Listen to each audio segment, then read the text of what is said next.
que son tan importantes para guiar al pueblo de Israel, no solo a manera política, pero también religiosa.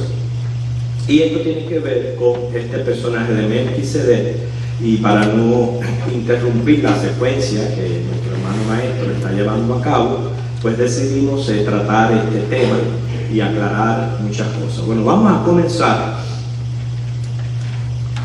primeramente aclarando las interpretaciones erróneas que hay en común acerca de esta persona. La más popular es decir que Melquisedec viene a ser una teofanía de Cristo. En otras ocasiones hemos explicado lo que es una teofanía. Teofanía es una aparición física o una manifestación personal de un Dios a una persona. En ese caso estamos hablando aquí de la aparición de Jesucristo como el ángel de Jehová, así él aparecía antes de encarnar. En la Biblia se reconocen por lo menos 4 formas de teofanías. La forma humana, que en ese caso viene a ser el ángel de Jehová, Jesucristo antes de encarnar. Visiones, pueden ser manifestaciones también de Dios. Formas no humanas, pensamos en zarza ardiente, la columna de fuego la columna de nube y el fuego durante el desierto, el arco iris, el sonido de las aguas. Todas esas son teofanías no humanas de la presencia de Dios.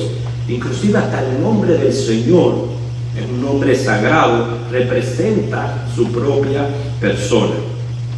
O sea, que entendemos aquí que una de las interpretaciones erróneas de Melquisedec es pensar que es una teofanía de Cristo. ¿Por qué no podemos decir eso? Y hermanos, primeramente quiero explicarles, es una clase prácticamente que va a tocar por arriba, porque es demasiado profunda como para que alcance toda una hora y detenernos en explicar todas las cosas. Pero estamos en el libro de Hebreos, el capítulo 7. Busquen el versículo 3.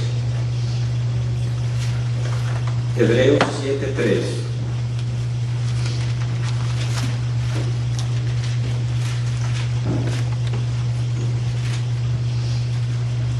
Sabemos que Cristo es único. Cristo es Dios. Él sí se humanó, 100% humano, pero Él es Dios. Él es el único ser con estas dos naturalezas. Nadie puede ser igual a Cristo.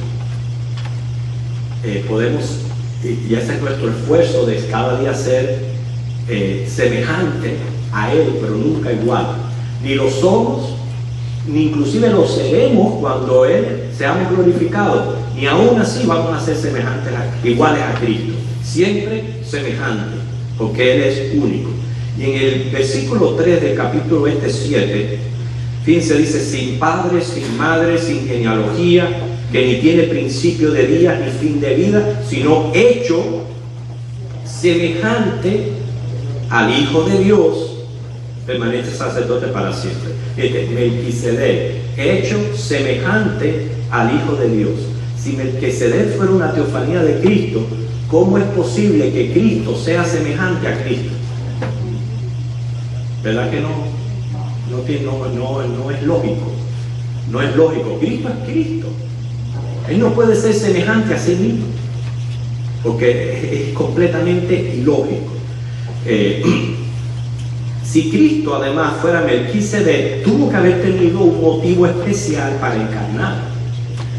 Tuvo que nacer, morir y resucitar, para entonces volver a venir a la tierra en el año 4 antes de Cristo. Y no hay, hermano, ninguna revelación divina en cuanto a planes que tuviera Dios antes de su primera encarnación, antes de su encarnación. Y eso lo dice Gálatas 4, del 4-5, que dice: cuando vino el cumplimiento del tiempo, nació de la Virgen María. O sea, no hay indicaciones de que Dios, Cristo, encarnara o se hiciera hombre antes de lo que nosotros conocemos de la Navidad. O sea, el único propósito de Cristo al encarnar fue redimir la raza humana. Lo hizo una sola vez y para siempre. Hebreos 10:12. Otro detalle acerca de si Cristo es Melquisedec es que estando Cristo en la tierra, Él no ejerció sacerdocio levítico. Él no lo ejerció. Nunca recibió diezmos. Estando en su ministerio público, no recibió diezmos. Además de eso, viene de otra tribu completamente, que no es una tribu de sacerdotes, sino la tribu de Judá, la tribu de la dinastía. Eso lo aclaran los versículos 13 y 14 de este capítulo que tenemos en Hebreo. Fíjense que dice: y aquel de quien se dice esto es de otra tribu de la cual nadie sirvió al altar. Porque manifiesto es que nuestro Señor vino de la tribu de Judá, de la cual nada habló Moisés tocante al sacerdocio. Y esto es aún más manifiesto si a semejanza de Melquisedec se levanta un sacerdote distinto. Así que sabemos ya, es eso de pensar de que Melquisedec es una teofanía de Cristo, no es lógico, no tiene base, no es bíblico. Pero hay otras también opiniones por ahí acerca de este personaje. Hay quienes dicen que Enoc, ustedes saben que Enoc fue traspuesto sin ver muerte, y como Enoc fue traspuesto sin ver muerte, pues piensan que es una aparición de Enoc. También es contra la Biblia. ¿Por qué? Hebreos capítulo 9 versículo 27 lo tiene bien establecido, que el hombre muera una sola vez y después el juicio. Enoc es Enoc, Melquisedec es Melquisedec. La misma idea la pudiéramos utilizar para Elías y Juan el Bautista. Elías era Elías, Juan el Bautista era Juan el Bautista. O sea que eso es lo que Dios tiene establecido para cada hombre, ¿no? No podemos pensar de que Melquisedec fuera Enoc por el hecho de haber experimentado el traslado sin muerte. Eso lo que hacería es alimentar la falsa teoría de la reencarnación. Nosotros no es bíblica ni no creemos en semejante herejía. Otros piensan que Melquisedec es Sem. Sem es el hijo mayor de Noé, y antepasado de los pueblos semíticos, incluyendo a Israel. Es uno de los tres hijos de Noé.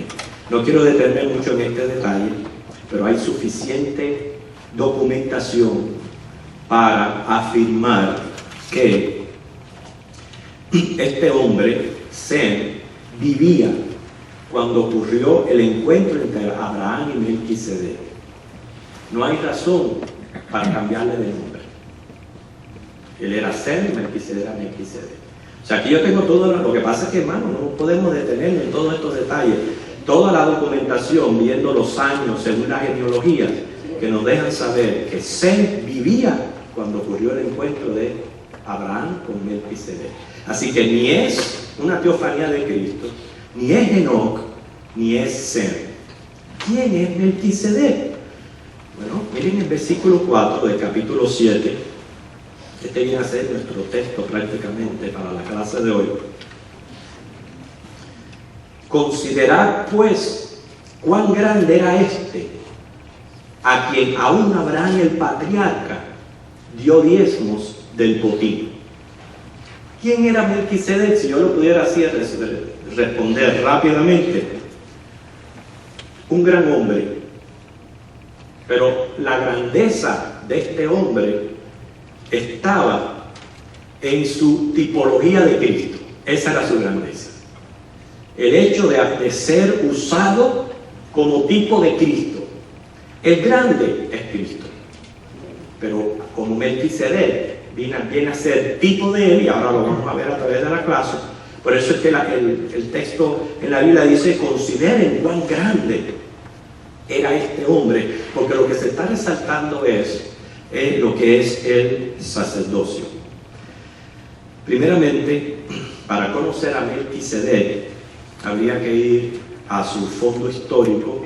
Ese panorama se encuentra, ustedes lo pueden después leer en sus casas, Génesis 14. versículos del 1 al 16. Fue precisamente una guerra la que llevó a que este hombre se diera a conocer. Una guerra. Ustedes lo leen después en sus casas. Escuchen ahora. Ocurre una coalición de reyes elamitas recorriendo la Transjordania y el Negev. Estaban guerreando contra las ciudades del circuito del Jordán. Abraham, en esa guerra, fue llevado su sobrino Lot cautivo, y con todo lo que él tenía. Entonces Abraham va a liberar a su sobrino y regresa de derrotar a Kedorlaomer y 3 reyes más. Los logros de Abraham en esa guerra fueron lograr la libertad de su sobrino Lot, recuperar la gente que había sido llevada en cautiverio, recuperar el botín robado. Cuando él viene regresando, Abraham viene regresando, dice la Biblia que 2 reyes le salen al encuentro: el rey de Sodoma y el rey de Salem. Salem, sabemos, viene a ser Jerusalén. O sea, el rey de esa zona le salen al encuentro. Y ocurre que particularmente Abraham no trata mucho con el rey de Sodoma, pero sí con el rey de Salem.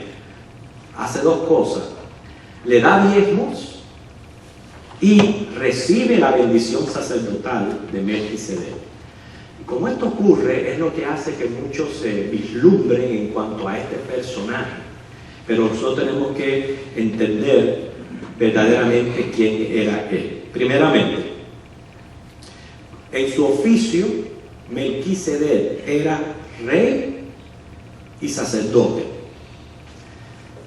Y esto como lo tenemos que ver. Ustedes saben que después de la Torre de Babel, que era tratar de unificar a todas las familias y los pueblos, rebelión contra el plan de Dios, que era que se multiplicaran, fructificaran la tierra. Eso fue idea de Nimrod. Después de eso, la gente se fue esparciendo y ocupando la tierra. ¿Qué pasa? Se formaban clanes familiares en los que se reconocía al jefe de familia como sacerdote. Eso, a pesar de que han pasado miles de años, todavía hay tribus nómadas que tienen estas prácticas de vivir en clanes familiares y de reconocer a un patriarca o a un sacerdote. Eso todavía existe en estos momentos. Por eso es que pronto comienzan a surgir las dinastías y ya se empiezan a escuchar estos 5 reyes que estaban en pelea, que es el rey de Sodoma, el rey de Salem. O sea, ya empiezan ya estos gobiernos humanos a florecer. Esto ocurrió durante ese tiempo primitivo, lo que se le llama la dispensación de los patriarcas, por 430 años. O sea, cada padre era sacerdote de su familia. Eso es lo que se le llamaba sacerdocio patriarcal. O sea, ese sacerdocio patriarcal implicaba 2 oficios ejercidos por una misma persona: rey y sacerdote. Como rey, en este caso Melquisedec, rey de Salem, él tenía la responsabilidad de dirigir los asuntos de la familia, de gobernarla, de todo ese clan del cual él era rey.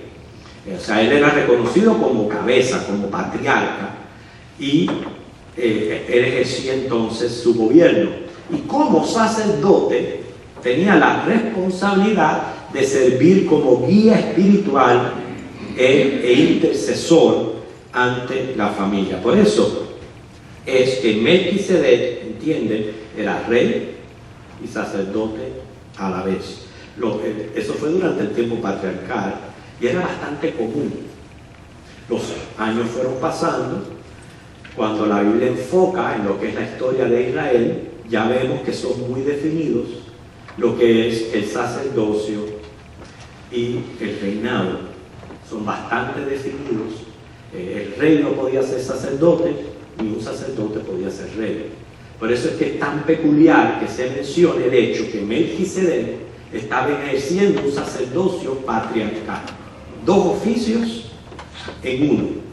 Lo peculiar de Melquisedec es, que dice la Biblia, que era sacerdote del Dios Altísimo. Eso aparece ahí en Génesis 14, donde dice Melquisedec era sacerdote del Dios Altísimo. En otras palabras, él era sacerdote del Dios verdadero.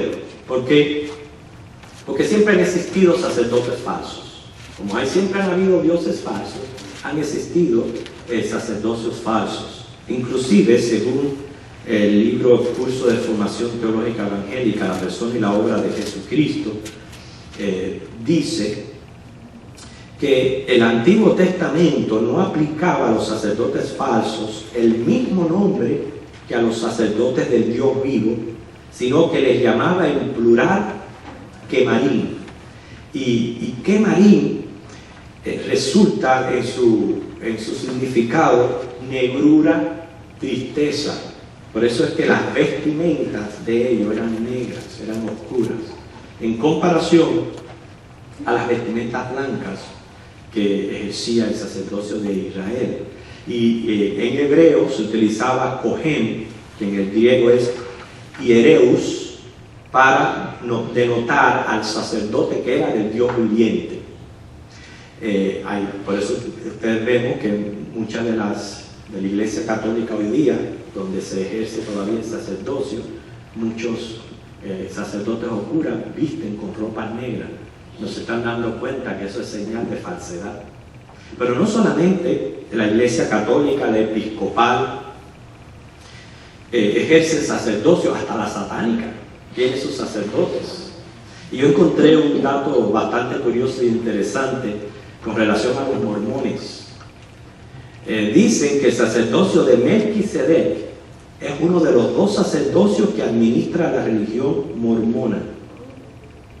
O sea, es el llamado sacerdocio mayor que esta iglesia otorga bajo imposición de mano a los miembros varones mayores de 18 años, considerados dignos y representados a la comunidad mormona.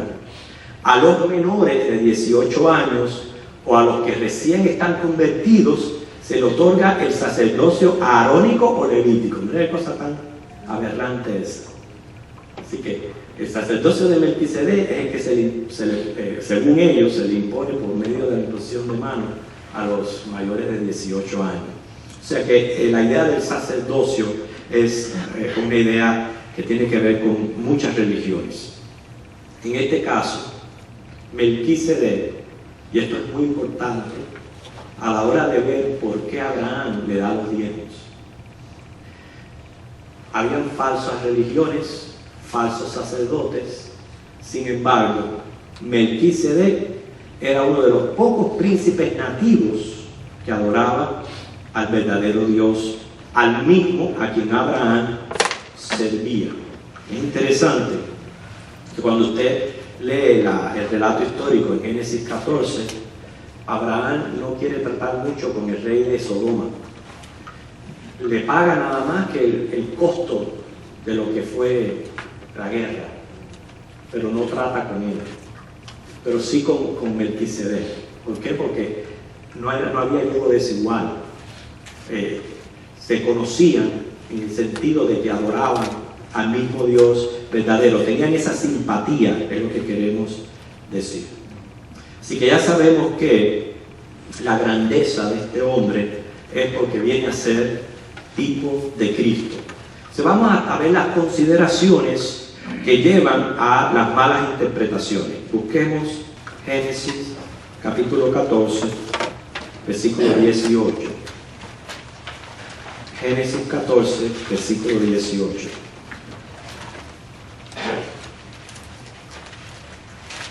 Vamos a volver después a Hebreos 7.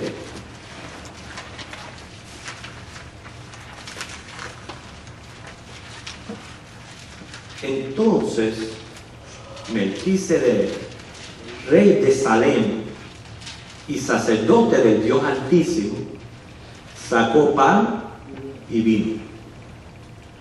O sea, él ofreció alimentos a Abraham, a todos sus soldados, todo el que viniera con él, y específicamente le da pan y vino. Es cierto, en esto es semejante o tipo de Cristo, porque fueron los elementos que Jesús utilizó para instituir la Santa Cena. Sabemos que son elementos simbólicos del cuerpo y la sangre de Cristo, que hoy vamos a estar participando de la Santa Cena. Sin embargo, el hecho de ofrecer pan y vino era una simple cortesía oriental de la época. Era eso. Por cortesía, por ser hospitalario, él brindó pan y vino. Esta era una costumbre, y lo vemos ahí también en Abraham, siendo hospitalario con una misma teofanía de Cristo, en Génesis 18:5, donde les ofrece pan, donde les ofrece comida. O sea, cuando en esos tiempos la gente viajaba, imagínense, ¿verdad? Las aldeas o los pueblecitos agrupados, la gente tenía que viajar a camello, a lo que sea, a pie, y llegaban a un lugar. La costumbre era lavar los pies, dar de comer, por lo menos pan y vino, según estuvieran. Si se iban a quedar más tiempo, pues entonces se mataba un animalito y se brindaba comida, vianda, etc. Pero lo del momento sí era ofrecer pan y vino. Y que esto más bien es una simple cortesía oriental, pero viene a ser tipo y semejanza de Cristo, porque son precisamente los elementos básicos prácticamente que Jesús utiliza para instituir la Santa Cena, como dice Lucas 22, del 15 al 20. Ahora vemos los versículos 19 al 20, aquí del capítulo 14, donde Melquisedec bendice a Abraham. Dice, y le bendijo diciendo: bendito sea Abraham del Dios Altísimo, creador de los cielos y de la tierra, y bendito sea el Dios Altísimo que entregó tus enemigos en tu mano y le dio a Abraham los diezmos de todo. Esto era una función sacerdotal. El bendecir a otras personas era su función sacerdotal. Era algo común que él hacía, de bendecir a otra persona. Noten cómo reconoce a Abraham también como hijo del Dios Altísimo. O sea, hay esa similaridad entre sacerdote y al que él está bendiciendo. O sea, que el sacerdote, recuerde, era un intermediario entre Dios y el pueblo, alguien que representaba al pueblo. Por eso es que él aquí no solamente le da la bendición a Abraham en su oficio de sacerdote, pero bendice y alaba a Dios en lugar de Abraham por el favor de haber entregado a sus enemigos en sus manos. ¿Están siguiendo el hilo? ¿Okay? Ahora, el tercer aspecto aquí es que Abraham dio los diezmos de todo, versículo 20, en esa última frase. Y le dio a Abraham los diezmos de todo. Se está refiriendo al diezmo del botín recuperado. Este regalo era, todo esto son consideraciones de por qué la gente piensa de que Melquisedec es un tipo de personaje divino, misterioso, por todas estas cosas, pero no, tienen su lógica. Primeramente, tenemos que ver estos diezmos que Abraham entrega en dos razones que vienen a ser la base de por qué inclusive hoy día nosotros diezmamos. Número uno, era una expresión de gratitud de Abraham hacia Dios por la victoria. ¿Sí? Si Dios no le hubiera ayudado a él a recuperar todo aquello, ¿qué tuviera? Nada. Pero como Dios lo ayudó a recuperar aquel botín, él da los diezmos de aquello. Es la misma idea de hoy día, hermano. Dios nos da la salud, Dios nos da las oportunidades, Dios nos da el trabajo, Dios nos da todo. Y al recibir de Él, nosotros tenemos la oportunidad de, en gratitud, ofrecer nuestros diezmos. Vemos aquí una de las cosas que aprendemos, como dice Proverbios 3:9, honra a Jehová con tus bienes y las primicias de todos tus frutos, de que el diezmar no pertenece a la ley de Moisés. Esta es una práctica muy antigua y siempre ha persistido. Inclusive, hoy día, el Señor Jesús ratificó ahí en Mateo 22:21, cuando enseñando, Él dijo, dar a Dios lo que es de Dios. Se estaba refiriendo a los diezmos. Pero la segunda razón por la cual Melquisedec le da los diezmos del botín, Abraham, le da los diezmos del botín a Melquisedec, era para cubrir el gasto del refugio en Salem. Si Abraham, Melquisedec los hospedó, se sabe el tiempo que ellos estuvieron ocupando allí en Salem, no solamente Abraham, su sobrino, toda aquella compañía de soldados, todo aquello conllevaba gastos. Pues Abraham sintió propio de que este hombre recibiera estos diezmos y fuera ayudado en la manutención del tiempo que ellos iban a estar allí. Es la misma idea del diezmo cuando lo traemos al alfolí. Es para ayudar al establecimiento del reino de los cielos, es para ayudar al mantenimiento de la obra, para pagar este aire acondicionado que tenemos, estas comodidades, etcétera, etcétera. Entonces, el hecho de que Abraham le da los diezmos a Melquisedec no hace de él una persona divina.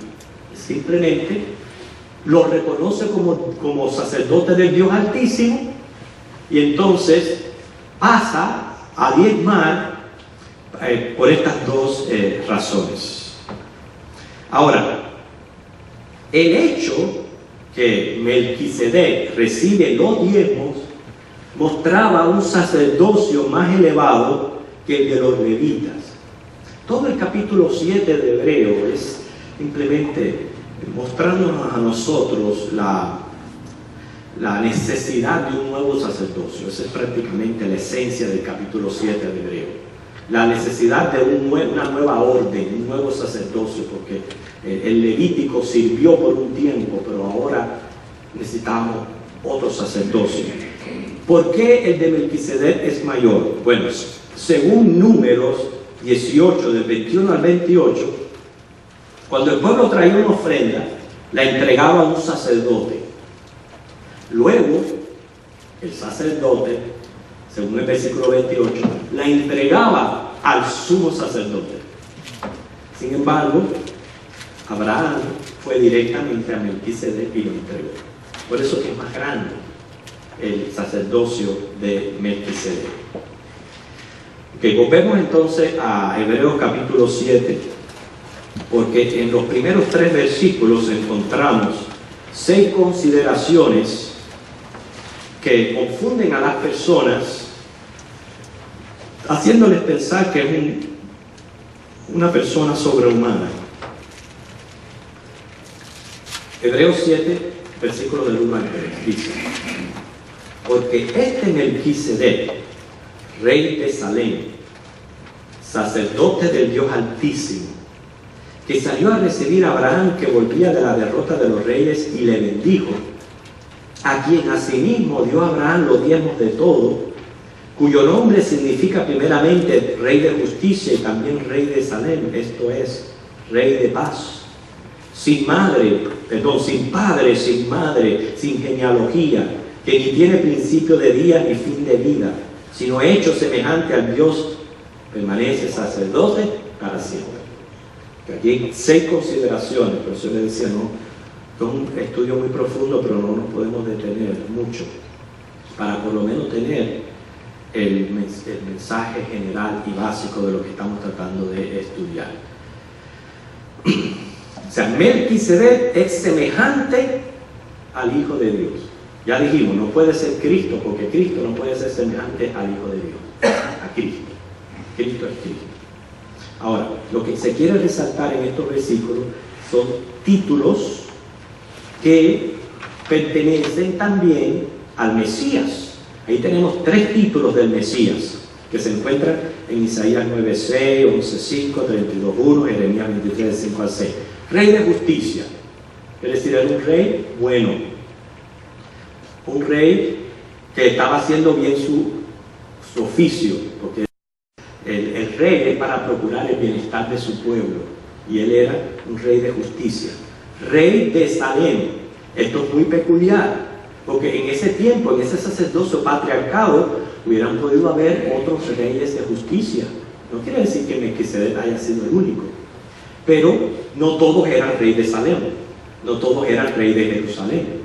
Entonces, como Cristo va a venir a ser el rey de Jerusalén, es porque viene el tipo de Cristo. Y por último, rey de paz. O sea, no solamente era un reino que Melquisedec lograba con justicia y con equidad, sino que, consecuente a su reinado, había paz. Está hablando del tipo de reinado que Cristo va a establecer cuando Él venga en su segunda venida. Un reino de justicia, de paz, y como la sede va a ser en Jerusalén, pues entonces es la tipología que hay aquí entre Melquisedec y Jesucristo.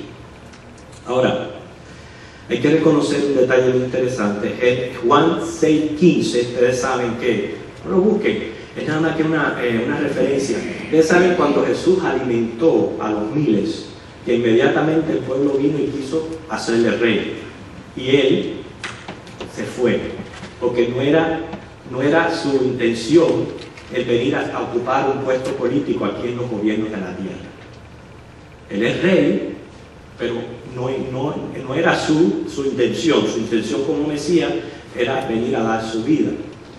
Entonces, no cabe de que Cristo en un tiempo en la historia haya sido rey de Salem. No puede ser. Ven como descartamos cada vez más esa posibilidad. Ahora, hay 3 detalles aquí interesantes. Sin padre y sin madre, sin genealogía, sin principio ni fin de vida. ¿Okay? Primeramente, esto es un modernismo griego que indica, cuando se refiere a sin madre y sin padre, a una persona de padres humildes o desconocidos. No quiere decir que Melquisedec no hubiera tenido padres, tampoco que él no los hubiera conocido. Simplemente no están documentados. Eso es todo. Mira tan sencillo, y cómo hay personas que complican completamente el personaje de Melquisedec sin tomar en cuenta que lo único que está pasando aquí es que no hay documentación. O sea, la frase no indica eterno, sino que existen pocos o ningún dato que registra la historia que se conociera de la vida de este hombre. La Biblia, en la revelación, no encontró necesario revelar el nombre de los padres de Melquisedec, pero quiere decirle, Cristo, al tomar forma humana, mínimo tuvo madre, tuvo una genealogía humana. Quiere decir, Melquisedec no puede ser que haya sido una persona que no tuviera madre y padre, porque aún Cristo lo tuvo con María. Sin genealogía, viene a ser como la expresión anterior. No se traza su descendencia. Melquisedec no se sabe si descendió de Sem, de Jafet o de Cam. O sea, podemos notar en las listas genealógicas cómo la línea que se trata es la que sigue la simiente que lleva a Cristo. Esa es la idea de la genealogía bíblica.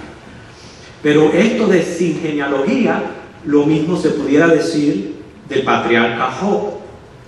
Fíjense que en Job 1:1 aparece: hubo en la tierra de Uz un varón llamado Job. Y según el versículo 5, funcionaba como sacerdote de la familia. O sea, Job viene a ser otro patriarca, otro sacerdocio patriarcal. Ahora, el hecho de que no se mencionen los padres, la madre y el padre de Job, no significa que él no tenga genealogía.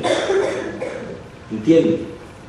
La misma idea es con Melquisedec.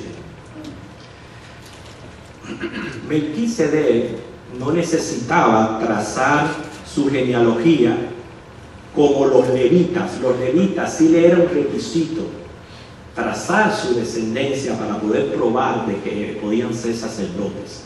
Pero este es otro orden. Este no es el orden, este no es el sacerdocio levítico. Él no tenía por qué documentar quiénes eran su madre y su padre. Nosotros mismos, ¿hasta qué antepasado podemos recordar? ¿Quién se recuerda de su tatarabuelo o abuela? Tatarabuela. No, tatara. Estamos hablando de tatarabuelo o tatarabuela. Nadie se recuerda quién fue, ¿no? Entonces ustedes no tienen genealogía. ¿Eh?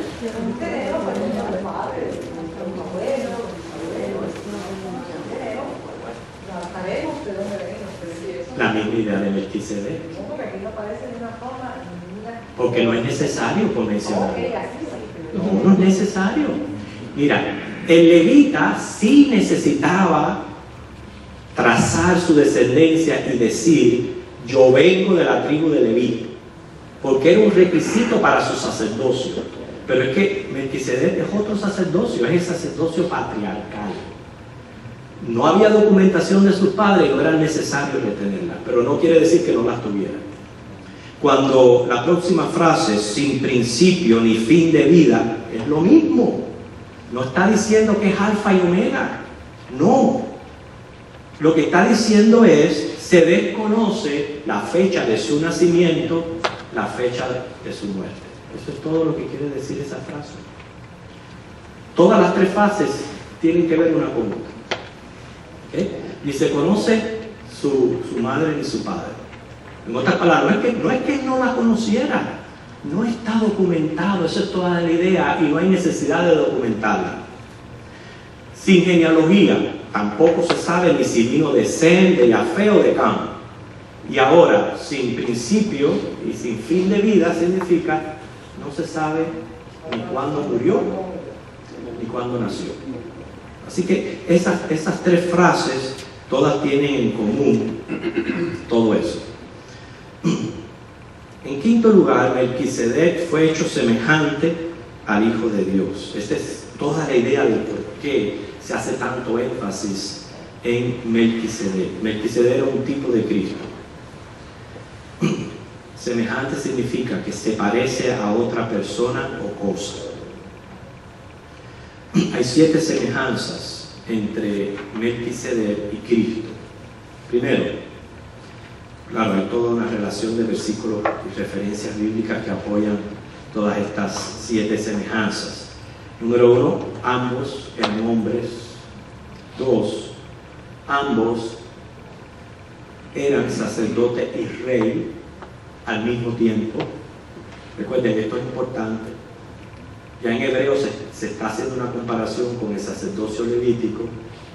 El rey era rey, el sacerdote era sacerdote.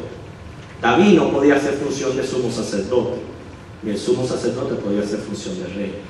Pero sin embargo, el sistema de sacerdocio patriarcal unía estos dos oficios. Y no solo Melquisedec, así era el estilo con que se vivía. Job también era el sacerdote patriarcal de su clan. El único detalle interesante de Melquisedec era que era sacerdote del Dios Altísimo, entre tantos otros falsos sacerdotes o sacerdocios que habían en ese entonces. Tercera semejanza, ambos fueron designados por Dios. Cuarta, ambos reciben título de Rey de Justicia, Rey de Salem, Rey de Paz. Quinto, se ignora la genealogía de Melquisedec. Si Cristo, por la línea de su madre, se puede trazar su genealogía, pero sabemos que fue concebido por el Espíritu Santo. Se le aparece súbitamente Jesucristo en ese aspecto. O sea, como hijo de hombre, tiene una genealogía que bien marca Mateo, Lucas, pero como hijo de Dios, Cristo no tiene madre. Cristo no tiene madre, Él no tuvo un origen, un nacimiento, un comienzo, Él es Dios. Y esa es una de las semejanzas con un hombre que se les conoce sus datos. Sexto, ambos no descienden del sacerdocio levítico y ambos desarrollan el sacerdocio patriarcal, que es la unión de estos dos oficios. Ahora, cuando el último detalle aquí del versículo 3 que dice, permanece sacerdote para siempre, no quiere decir que Melquisedec sea el sumo sacerdote para siempre. Porque Melquisedec fue en su sacerdocio hecho semejante a Cristo, hasta donde el tipo imperfecto podía representar lineamientos del perfecto arquetipo Cristo. Si Melquisedec fuera sacerdote para siempre, hoy tuviéramos dos sacerdotes. Sin embargo, porque ya hemos definido totalmente que Melquisedec no es Cristo. Primera de Timoteo 2:5 claramente dice: hay un solo Dios, un solo mediador entre Dios y los hombres, Jesucristo hombre. ¿Qué es lo que permanece para siempre? El orden, el tipo de sacerdocio, el hecho de funcionar como rey y sacerdote. Eso es lo que permanece para siempre en Cristo. ¿Entienden la idea? No Melquisedec. El orden de Melquisedec, que es el mismo orden de Cristo, es el que permanece para siempre. Hay una diferencia entre el sacerdocio patriarcal y el sacerdocio levítico, que es el que se está presentando prácticamente en todo el libro de Hebreo como superior al levítico. Número uno, que el levítico separaba el gobierno del sacerdocio. Por ejemplo, en el tiempo de Moisés, Yetro, su suegro, solo era sacerdote. Y la segunda razón es que en el sacerdocio patriarcal, el sacerdocio no derivaba de otro hombre ni se transmitía a otro hombre, como sucedía con el levítico. Así que concluyo, para si tienen alguna pregunta. Melquisedec no es, ya eso lo hemos aclarado, ni una teofanía de Cristo, que es la idea más común y popular. No es un personaje extraño ni misterioso, como hay quienes piensan que fue Enoch o el mismo Sem. ¿Sí? Ya eso lo tratamos. Simplemente es una persona que en su tiempo, en esa dispensación de los patriarcas, fue rey y sacerdote a la vez. La referencia que hace Hebreo no es acerca de su persona, sino su oficio, que es lo que tenemos que mantener en nuestra mente. Lo que está permaneciendo, lo que se está tratando de hacer énfasis, no es la persona de Melquisedec, es su oficio, ¿entienden? Es el oficio que recibe Cristo. Noten, Cristo es rey y sumo sacerdote a la vez. Eso era lo que era Melquisedec. Cristo no viene de la tribu de Leví, eso lo vimos al principio, viene de la tribu de Judá. Entonces viene trayendo, no podía, aunque quiero aclarar, todo el sacrificio levítico es figura de Cristo, no era el sacerdocio que él podía adoptar, porque Cristo no venía de la tribu de Leví, Cristo venía de la tribu de Judá. Entonces tenía que venir bajo otro orden sacerdotal. ¿Cuál era ese otro orden sacerdotal? El patriarcal, que era el que unía los dos oficios, sumo sacerdote y rey. O sea que esa es la semejanza de Melquisedec. Lo que podemos aprender de todo esto, hermanos, que es lo más importante, es lo que tenemos en Cristo. Manera de aplicación, si buscamos Hebreos capítulo 4, versículo 14 al 16.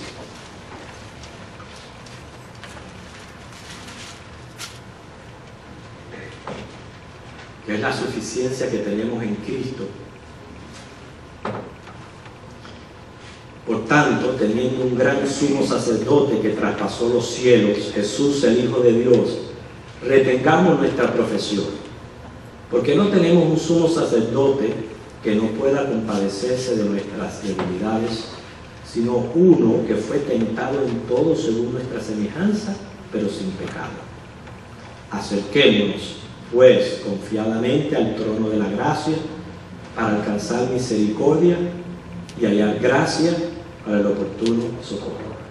Mira qué lindo está ese versículo. ¿Sabe lo que nos está tratando de decir aquí la palabra? Que como Cristo es sumo sacerdote es suficiente. Y ahora nosotros, por eso, con toda confianza, oramos en su nombre. Según Juan 14, del 13 al 14, que dice que oremos en el nombre de Cristo.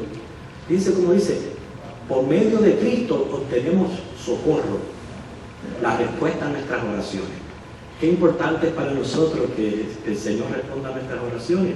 Muchísimo, muchísimo. Porque si la vida en sí es difícil, ahora imagínense sin usted tener a quien invocar y quien le responde y quien le ayude. Entonces esto es de mucho valor, el hecho de tener a Cristo como sumo sacerdote. Y es lo que se está exaltando en el libro de Hebreo, y por eso es simplemente el por qué viene Melquisedec a ser mencionado en Génesis y ahora aquí. Porque hay alguna pregunta.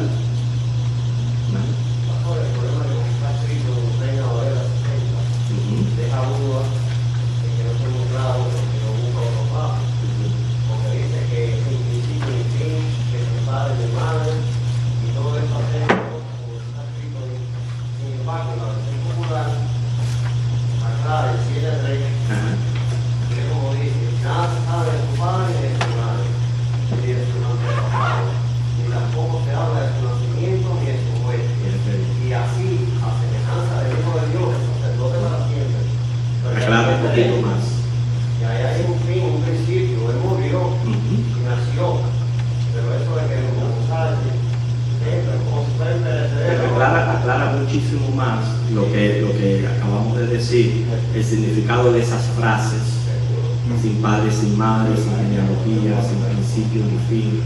Se está refiriendo a datos personales, porque muy bien, muy buena aclaración. Otra pregunta, hermana Mayra.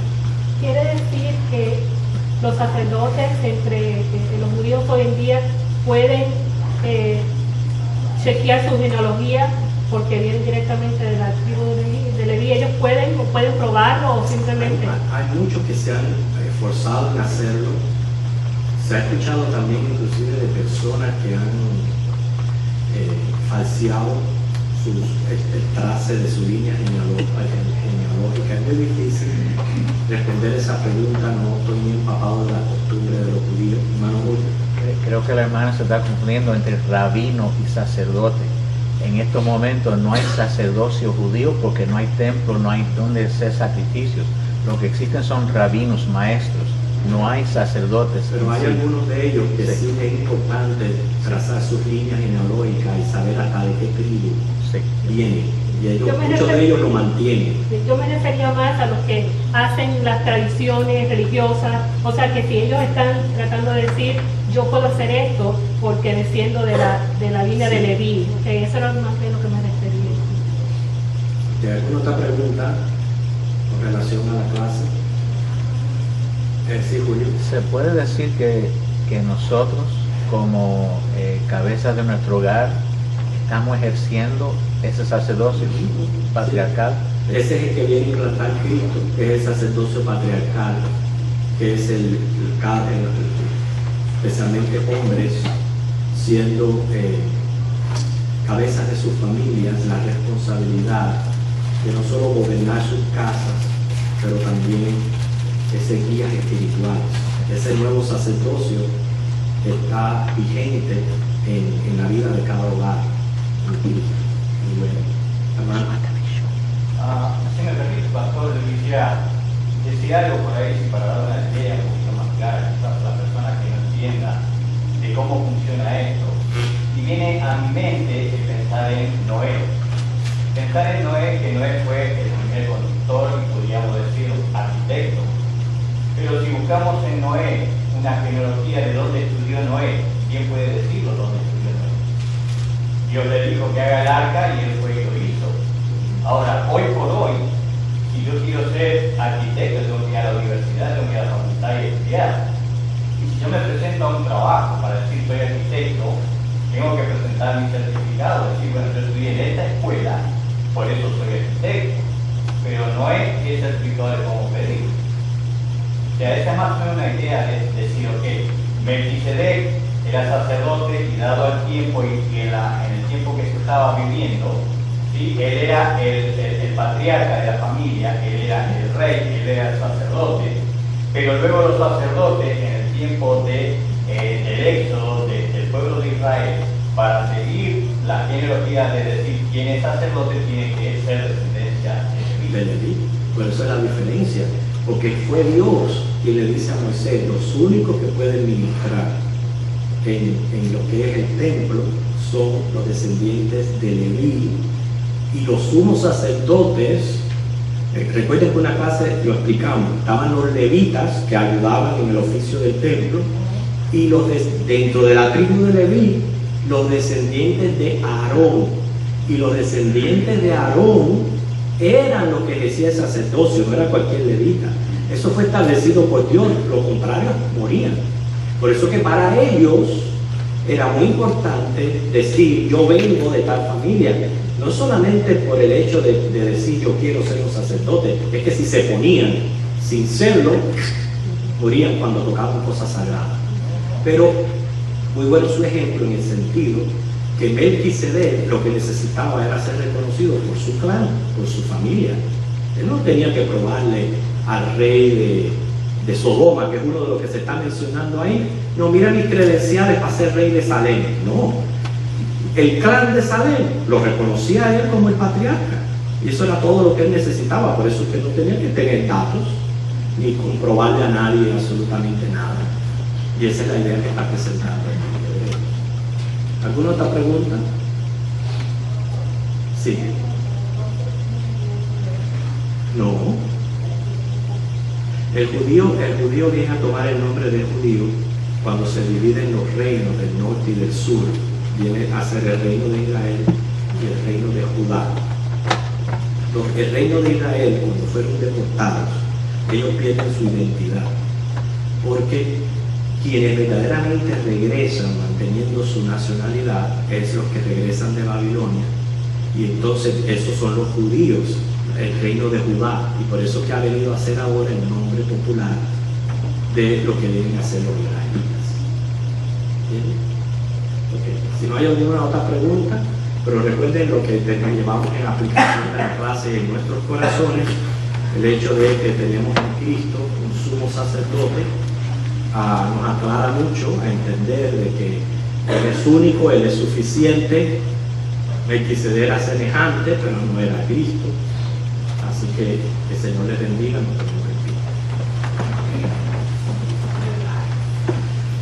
Te damos infinitas gracias, Señor Jesús,